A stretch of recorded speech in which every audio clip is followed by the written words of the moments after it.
दुख दुख के अब भी कोई औरत सारी रात अपने शौहर से मार खा के अब किसी के घर में सफाई कर रही होगी और उस घर का मालिक उसको घूर रहा होगा।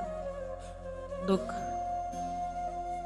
किसी मदरसे में सालों से दूर कोई बच्चा किसी कोने में बैठा अपनी माँ को याद कर रहा होगा और हिचकियाँ लेते रो रहा होगा। दुख किसी स्कूल में कोई बच्ची आज भी स्कूल फीस ना होने के सबब क्लास से बाहर खड़ी होगी और उसके आंसू उसकी रूह में जज्ब हो रहे होंगे। दुख दुख कहीं कोई अपने सहन में अपने प्यारे का जनाजा लिए बैठा होगा और उससे लिपट के खुद को यकीन दिला रहा होगा कि ख्वाब है।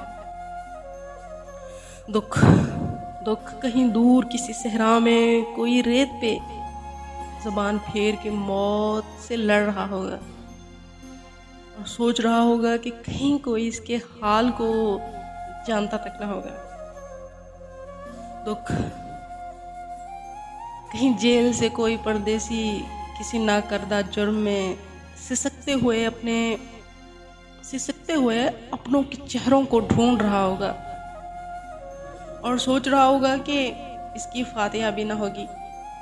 दुख दुख कहीं दूर किसी इमरजेंसी में अपने बाप के सरहाने खड़ा बच्चा अपनी शफकत का साया सर से उठते देख रहा होगा।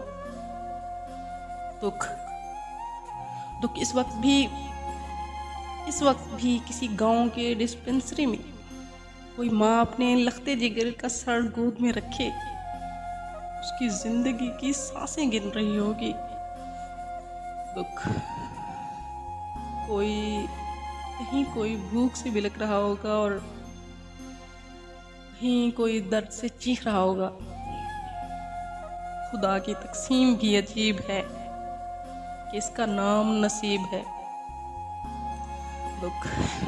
दुख इंसान के अंदर बस जाते हैं और फिर वो इंसान इस कदर गहरा हो जाता है कि कंकर भी फेंको तो आवाज़ बाहर नहीं आती बल्कि सन्नाटा मज़ीद बढ़ जाता है।